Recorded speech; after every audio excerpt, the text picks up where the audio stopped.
Здравейте! Днес ще си говорим за многослойни изображения.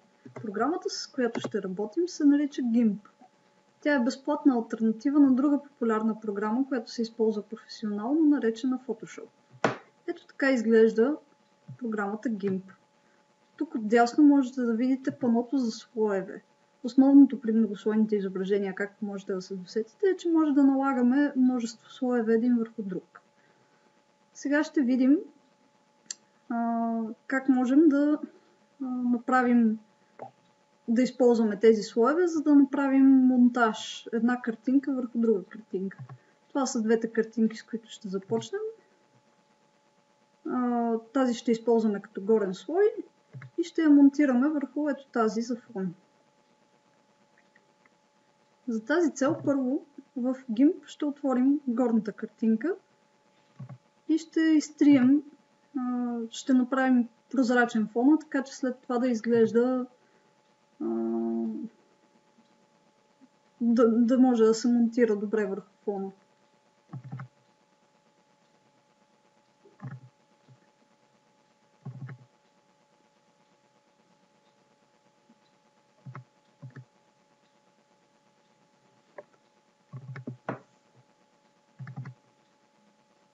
Ето така отваряме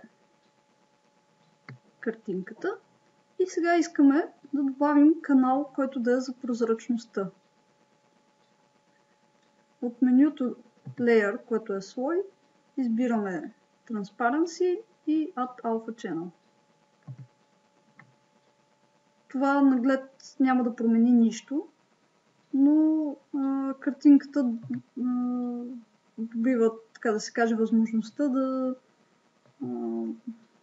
поддържа прозрачност. Сега с помощта на гумата, ето този инструмент, ще изтрием фона. Можем да регулираме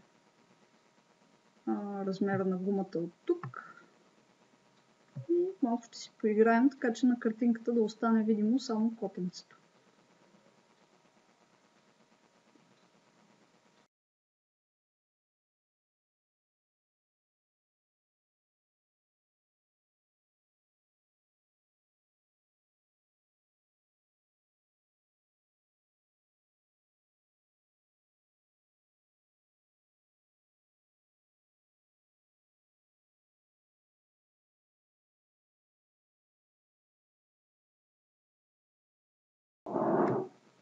Както можете да се досетите, тези карирани, сивата карирана шарка показва прозрачността.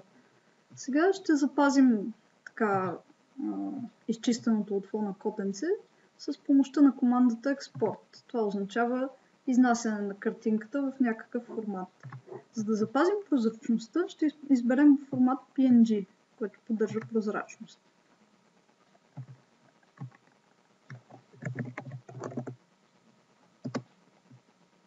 GIMP ни позволява да изберем качеството на картинката. Compression означава степента на смачкване, така да се каже, на картинката. Ние ще изберем най-ниската степен на смачкване, т.е. най-високо качество. И сега затваряме този файл. Тук може да видите как изглежда. Тук там са останали останки от фона. Евентуално с повече търпение може да се погрижим да го изчистим по-прецизно. Сега като първа стъпка ще отворим фона, т.е. този файл с завесите. И след това ще отворим под формата на нов слой котенцето с изрязания фон. Това се случва от командата Open as Layers. Избираме PNG-то, което записахме.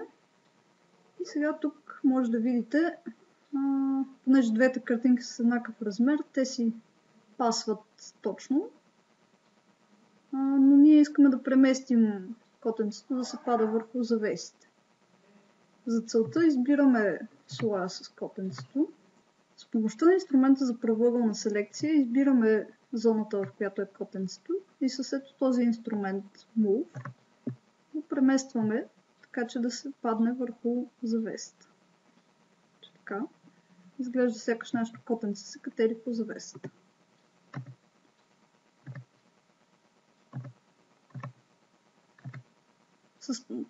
Ако забелязахте, първоначално бях избрала слоя с котенцето ето тук дясно и след това инструмента му работеше само върху този слой, така че завесата фона да стои на едно място.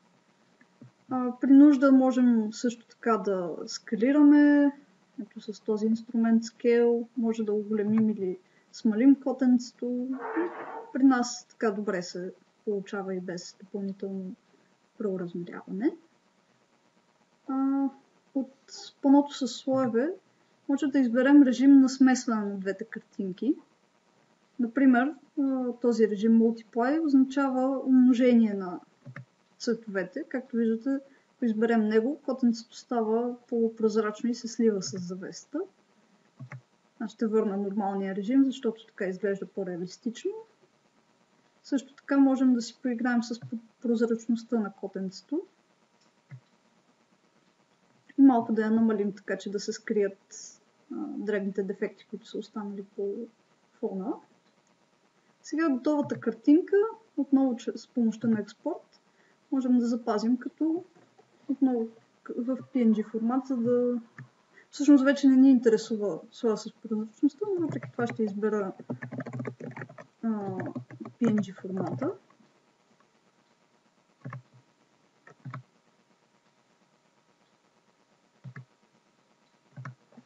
Пропуснах да добавя разширението на файла. И отново избираме ниво на компресия 0. Както ще забележите, това създава относително по-голям файл. И ето нашият резултат, котенцето качено на завесите.